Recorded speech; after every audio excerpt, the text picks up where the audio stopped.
Hi guys. तो आज मैं तुम्हें बताऊंगा ये मूव कैसे कैच करना था, क्या सेटअप ट्रेड करना था, कैसे ट्रेड करना था अगर तुम ऑप्शन सेलर हो, क्या स्ट्रैटेजी लगानी थी, सब कुछ। पहले तो देख लो 5 जून को, मतलब ये वाले दिन मैंने बता दिया था कि मैंने बुलिश ट्रेड बना के छोड़ रखा है मार्केट में। क्यों बना रखा है, क्यों, कैसे पकड़ा, क्या सोचा, क्या समझा, कैसे बनाया, मैं सब आपको भी एक्सप्लेन करूंगा। सबसे पहले तो जो स्ट्रैटेजी मैंने यूज करी उसका नाम है क्रेडिट स्प्रेड स्ट्रैटेजी, जो मेरी अपनी स्ट्रैटेजी है। ठीक है, बहुत सिंपल है, वो मैं आपको दिखाई दूंगा कैसे बनाते हैं। हाँ, लेकिन अगर आपको उसकी कॉम्प्लेक्स एडजस्टमेंट समझनी हो, कैसे ट्रेड को फ्री करते हैं, कैसे उसमें अलग अलग तरह की चीजें बना सकते हैं, जैसे लेट मी शो यू, दिखाई देता हूँ भाई। जैसे अब आपको ट्रेड को कुछ इस तरह बनाना है, ठीक है, जादू सा, कि लॉस 3,000 का हो जाए, प्रॉफिट 26,000 तक की पॉसिबिलिटी रहे, ऐसा बनाना है। ये एडजस्टमेंट्स कैसे होती हैं, ये सब मैं आपको मेरे कोर्स में कवर है। कोर्स 500 रुपए का, बाकी छोड़ो, बेसिक तो सीख के जाओ। तो सबसे पहले चीज तुम्हारे को क्या देखनी है भाई, देखो ये 15 5 मिनट का चार्ट है। डेली चार्ट पे अगर मैं नोटिस कर रहा हूँ ना, यहाँ पर एक बहुत ही अच्छी रैली देखने को मिली मेरे को, राइट। रैली के बाद में क्या देख रहा हूँ, एक फॉल।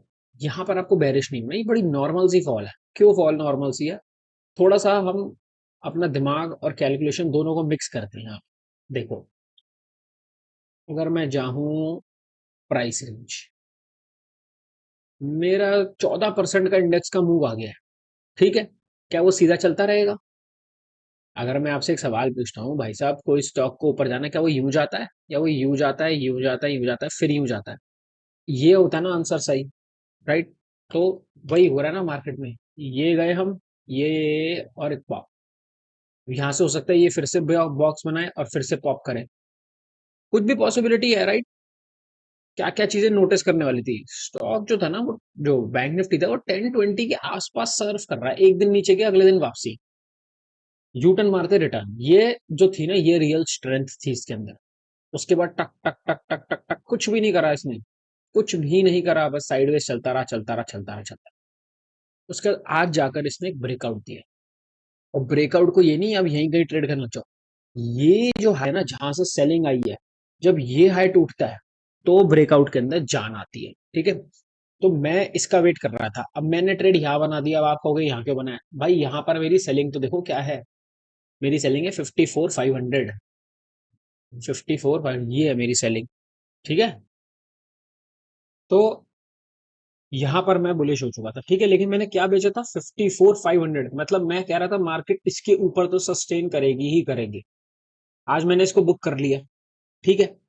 अब आप कह रहे होगे भाई बुक क्यों करा, आप एडजस्ट कर सकते थे भाई, मार्जिन लग रहा है, ठीक है, ट्रेड आगे आ चुका है। मेरा प्लान जो है ना ट्रेड का, वो मैं डालूंगा 1 2 दिन में, मैं एक नया ट्रेड बनाऊंगा अभी।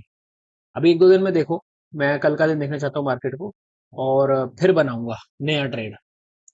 क्या बनाऊंगा वो आपको टेलीग्राम पे देखने को मिलेगा। अब इसके एडजस्टमेंट देखो, बड़ी बेसिक स्ट्रेटेजी थी। 5400 बेचा, 54,000 बाय करा, ये स्ट्रेटेजी है, इसमें कुछ कॉम्प्लेक्स है ही नहीं, ये बहुत बेसिक है। हाँ, जब इसके एडजस्टमेंट्स पे आते हैं, जैसे फॉर एग्जांपल अब मैं अगर इसके एडजस्टमेंट्स दिखाऊं आपको, जैसे मान लो भाई आपका व्यू हो गया अब कि भाई मैं तो यहाँ से बेरिश हूँ, बुक बुक, ठीक है। फिर या फिर चलो आप बेरिश हो, आपको बुक नहीं करना, सीधा चले जाओ, कहाँ गए होते हुए। ये सबसे खतरनाक एडजस्टमेंट है, इसमें फ्री हो जाएगा लेकिन कोई पॉइंट नहीं है, ठीक है। पूरा ट्रेड फ्री हो गया, 80,000 बन सकते हैं अगर बीच में फंस गया। तो ये सब एडजस्टमेंट की वैरायटी बहुत सारी है, आप कोर्स होगे उसमें आपको दिखेगी, लेकिन जो मेन बात है ना, प्राइस को फॉलो करो। प्राइस को फॉलो कैसे करते हैं, हमेशा देखो प्राइस चल कैसे रहा है, क्या वो सीधी लाइन में जा रहा है, या वो साइडवेज होके ब्रेकआउट दे रहा है। अगर वो साइडवेज होके ब्रेकआउट दे रहा है ना, तो उस ब्रेकआउट की वैल्यू है। दूसरी चीज, 1020 पे कैसा रिएक्ट करता है, क्या वो 1020 के नीचे है या वो 1020 की इज्जत करता है। देखो यहाँ पर 1020 के नीचे आया था, वापस से निकल गया। अप मूव में आप देखो 1020 के ऊपर ही रहता है, और डाउन मूव में आप देखो 1020 के नीचे ही रहता है। तो मेरे हिसाब से कभी कभार बीच में फंसता है, लेकिन ये बड़ी छोटी सी चीज है, लेकिन बहुत बेसिक चीज है अगर आप ध्यान दोगे, कि 1020 की जो रिस्पेक्ट है ना, वो हमेशा चलती रहती है। तो आपको जो की चीजों पे ध्यान रखना है वो है, एक बेसिक सी स्ट्रेटेजी उठा लो, 1020 की इज्जत करना सीखो, और थोड़ा सा प्राइस पे ध्यान दो।